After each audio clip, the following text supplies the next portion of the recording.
سید سمیع الدین سمیع رحمانی صاحب کا لکھا ہوا خوبصورت حمدیہ کلام پیش کر رہے تھے ہمارے چاروں سناقہ۔ اب ہم لوٹتے ہیں اپنے موضوع کی جانب اور اللہ اور اس کے رسول اور علماء کی اطاعت کے حوالے سے۔ قبلہ مفتی محمد اکمل مدنی صاحب یہ فرمائیں گے ہمارے سوال کے جواب کی صورت میں کہ مجبوری کی صورتیں وہ بیان فرمائیں گے، مجبوری کی صورتیں جن میں اطاعت واجب نہ رہے، کیا فرماتے ہیں اس حوالے سے؟ جی دیکھیں، ہمارا مذہب بہت پیارا مذہب ہے۔ یہ کچھ چیزوں کے اگر احکام دیتا ہے تو لوگوں کی مجبوریاں، ان کی پریشانیاں، حرج، تکلیف کا بھی لحاظ رکھتا ہے۔ اس لیے آپ مسئلے دیکھیں گے کہ اگر کوئی کھڑے ہو کے نماز پڑھنے پہ قادر نہیں ہے تو کہا جاتا ہے بیٹھ کے پڑھ لیں، بیٹھ کے نہیں تو لیٹ کے پڑھ لیں۔ اور اس کی اصل اللہ تبارک و تعالیٰ نے قرآن عظیم میں کچھ چیزوں کو حرام قرار دیا جس میں لحم خنزیر بھی ہے، لیکن آگے فرمایا کہ فَمَنِ اضْطُرَّ غَيْرَ بَاغٍ وَلَا عَادٍ فَلَا إِثْمَ عَلَيْهِ، کہ تم میں سے جو کوئی ایسا ہو جو مجبور ہو، سرکشی کرنے والا نہ ہو، حد سے بڑھنے والا نہ ہو، تو اس پر کوئی گناہ نہیں ہے۔ مراد یہ اگر سور کھانا حرام ہے لیکن کسی کو 4 دن کا فاقہ ہو گیا، اب سامنے ایک گدھا پڑا ہوا ہے مرا ہوا یا سور ہی پڑا ہوا ہے، اب اگر وہ نہیں کھاتا تو ہلاک ہو جائے گا، تو بس وہ بقدر ضرورت کھا سکتا ہے۔ ایک تو سرکشی کا ارادہ نہ ہو، یعنی آدمی حالت اضطرار میں، مجبوری کی حالت میں تب بھی کھا رہا ہے حرام، اور اگر مجبوری کی حالت میں کھا رہا ہے تو ضرورت سے زیادہ نہ کھائے کہ وہ حد سے بڑھنے والا ہو گیا۔ اگر 3 بوٹیوں سے گزارا ہو سکتا ہے تو 3 ہی ہے۔ اگر پیاس سے مر رہا ہے اور شراب مل گئی تو 1 گھونٹ شراب سے اگر زندگی بچا سکتا ہے تو 1 گھونٹ اس کے لیے جائز ہے۔ فلا اثم علیہ، وہی اللہ تعالیٰ جو اس کو حرام قرار دے رہا ہے وہی فرما رہا ہے، اس پہ کوئی گناہ ہی نہیں ہے، کوئی وبال ہی نہیں ہے۔ اس لیے یہ بات ایک ذہن میں رکھیں، لوگ اس پہ تھوڑا سا فرق نہیں کر پاتے ہیں کہ جو حالتیں ہوتی ہیں 4 قسم کی ہوتی ہیں، ایک ضرورت کی ہے، ایک حاجت کی ہے، ایک منفعت ہے اور ایک زینت ہے، یا اشیاء کو بھی کہتے ہیں یہ میری ضرورت ہے، یہ حاجت ہے، یہ منفعت ہے، زینت ہے۔ ضرورت کا درجہ کیا ہوتا ہے کہ ایک ایسی حالت انسان پہ طاری ہو جاتی ہے کہ وہ حالت یہ تقاضا کرتی ہے کہ تم کوئی کام کرو یا کسی کام کو ترک کرو، اگر نہیں کرو گے تو تمہارا دین، جان، عقل، نسب یا مال ہلاک یا قریب ہلاک ہو جائے گا۔ جب یہ صورتحال ہو تو اس کو کہتے ہیں ضرورت کی حالت، اور جو چیز اس حالت کو ختم کرے گی وہ میری ضرورت کہلائے گی۔ جیسے گدھے کی مثال میں نے آپ کو دی کہ 4 دن کا فاقہ اگر نہیں کھائیں گے تو ہلاک ہو جائیں گے۔ اب یہ حالت تقاضا کر رہی ہے کھاؤ، چاہے یہ ممنوعہ چیز کیوں نہ ہو، لیکن بقدر ضرورت کھا لو، جان بچ جائے گی، یہ ضرورت ہے۔ اس سے کم درجہ حاجت کا ہوتا ہے کہ دین، جان، عقل، نسب، مال وغیرہ ہلاک تو نہیں ہوتے لیکن ان کی حفاظت انتہائی دشوار ہو جاتی ہے، وہ صورت حاجت کی کہلاتی ہے۔ مثال کے طور پہ دونوں کی کہ اگر مکان ہی نہ ہو کسی کا، پوری فیملی فٹ پاتھ پہ لے کے بیٹھ جائے، آدمی بچے گا؟ وہ بارش، دھوپ، گرمی، مال لٹ جائے گا۔ تو ایک مکان تو اس کی ضرورت ہے، اب وہ کرائے کا ہو چاہے ذاتی ہو۔ اب اگر یہ کرائے کے مکان میں رہتا ہے تو تھوڑی مشقت ہوتی ہے، ذاتی ہوتا تو اچھا ہوتا۔ تو ایک مکان سے ضرورت پوری ہو گئی، لیکن ذاتی مکان اگر ہوتا تو یہ مشقت نہ ہوتی۔ اس کا مطلب ہے ذاتی مکان حاجت میں ہے اور مطلقاً مکان ضرورت کے اندر ہوتا ہے۔ تیسرا درجہ منفعت کا ہوتا ہے۔ میری 2 دکانیں ہیں، میں نے کہا ایک تیسری بھی لے لیتا ہوں، فائدہ ہو جائے گا، اب اس کے بغیر میں مر نہیں رہا، کوئی پریشانی بھی نہیں ہے، یہ منفعت ہے۔ اور چوتھی زینت ہے، لیپا پوتی وغیرہ، کپڑے، ڈیکوریشن وغیرہ اور پیسز وغیرہ گھر میں ڈیکوریشن پیسز وغیرہ رکھ لیے۔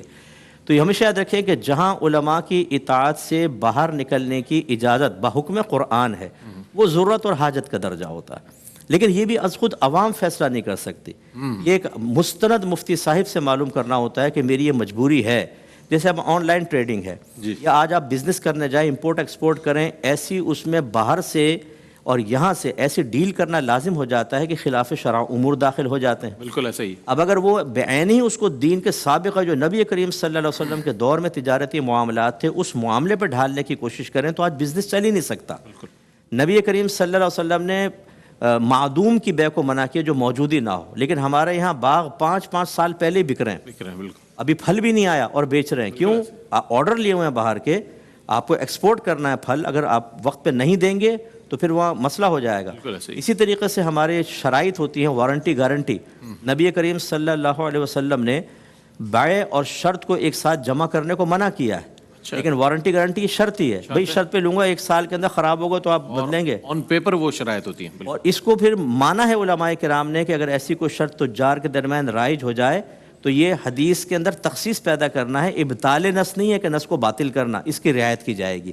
تو خلاصہ کلام یہ ہوا کہ جب بھی انسان کی کوئی مجبوری کی حالت آئے گی، پریشانی کی حالت آئے گی، میں اسی لیے لوگوں سے کہتا ہوں آپ دین سیکھتے ہیں پپو پان والے سے, ٹیٹا جلیبی والے سے. مسجد میں چلے گئے, کوئی بھی داڑھی والا مؤذن صاحب ملا, ان سے کویسچن کر لیے. ایک بچی نے بتایا میرے شوہر نے 3 طلاقیں دیں, میری ساس چلی گئی مسجد میں, وہاں ایک داڑھی والے صاحب سے ان سے پوچھا کہ بھئی وہ میرے بیٹے نے 3 طلاقیں دے دی, کیا کروں؟ کہا 60 مسکینوں کو کھانا کھلا دو, سب ختم ہو جائیں گی.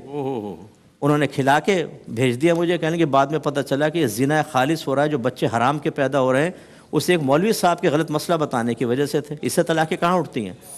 ہونا یہ چاہیے کہ آپ علماء سے رجوع کریں جو واقعی مستند مفتیان کرام ہیں, آپ کی مشکل کا حل ملے گا آپ کو. لوگ ڈرتے ہیں, لوگوں کے آتے ہوئے نا یار پوچھیں گے, ایسا نہ ہو کہیں کاروبار ہی بند کر دو, دکان ہی بند کر دو. اس لیے بعض یہ بڑا حکیمانہ سا قول کہتے ہیں, زیادہ نہ پوچھو, عمل کرنا پڑے گا.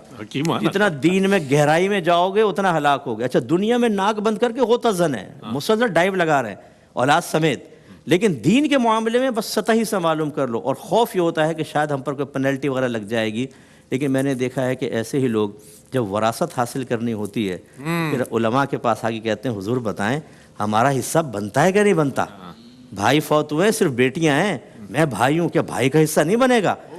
شریعت اتنی پیاری لگتی ہے کہ جب حصہ مل رہا ہوتا ہے, لیکن جب حصہ نکالنے کی باری آتی ہے تو ایک بہن نے مجھے, ہمیں بیان پہ بلایا کسی صاحب نے, تو انہوں نے فون کیا ان کی سسٹر نے کہ مفتی صاحب سنا ہے آپ 40ویں میں آ رہے ہیں ابا کے. میں نے کہا جی ہاں.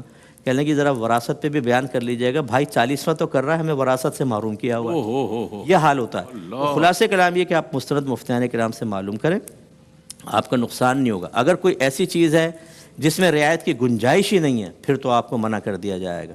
اور ورنہ شریعت آپ کو ایک چیز کا آلٹرنیٹ دیتی ہے, متبادل دیتی ہے. بس ایک حدیث چھوٹی سی عرض کر کے میں اپنی بات ختم کروں گا.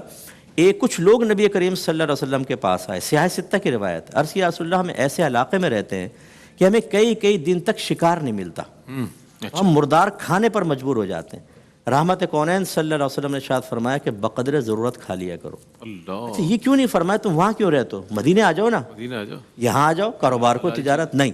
یہ ایک بہترین اصول بتایا سرکار نے کہ جو جس مقام پر ہے اس کو پوری مائگریشن کروانا بہت مشکل کام ہے, وہیں اس کا حل بتاؤ.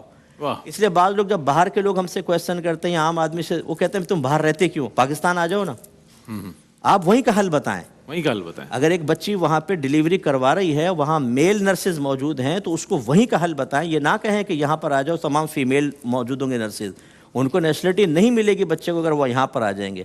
وہاں بہن برقع نہیں پہن سکتی ہے, نقاب نہیں کر سکتی ہے, اس کو جاب کرنی ہوتی ہے. وہاں مرد ہوتے ہیں, باس کے ساتھ تنہائی بھی اختیار کرنی پڑے گی, وہ مجبور ہے بعض وقت کرنے پر. آپ یہاں کے پاکستان کا نہیں کہہ سکتے کہ آؤ, اور اس کو وہ حدیثیں نہیں سنا سکتے کہ جو سرکار نے فرمایا کہ جب مرد عورت تنہا ہو تو تیسرا ضرور شیطان ہوگا.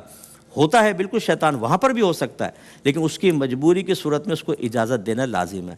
غزوہ احد ہجرت کے بعد تھا نا, مدنی زندگی میں تھا. نبی کریم صلی اللہ علیہ وسلم صحابیات کو ساتھ لے کر گئے جو مرہم پٹی کرتی تھی. اور کس کی کریں, کو محرم ہی آئے گا سامنے, نہ محرم بھی تو آئے گا, اور دستانے بھی نہیں تھے اس زمانے, گلفز بھی نہیں تھے. کہاں چوٹ لگی؟ گھٹنے پر, ران پر, پیٹ پر, سینے پر, اور وہ تیمارداری پر مقرر تھیں, ورنہ مجاہدین مقرر کیے جاتے. ان باتوں کو سمجھے کہ مذہب اسلام ایک حکم دیتا ہے, لیکن جب مجبوری آتی ہے تو وہ خود ہی رعایت کی صورت بتا کر ہمارے لیے آسانیاں بھی پیدا کر دیتا ہے. کیا بات ہے, سبحان اللہ سبحان اللہ. کیا کہنے, ایک مختصر سا وقفہ, وقفے کے بعد لوٹیں گے انشاءاللہ, اس کو مزید کنٹینیو کریں گے. اس موضوع کو ہمارے ساتھ رہیے گا.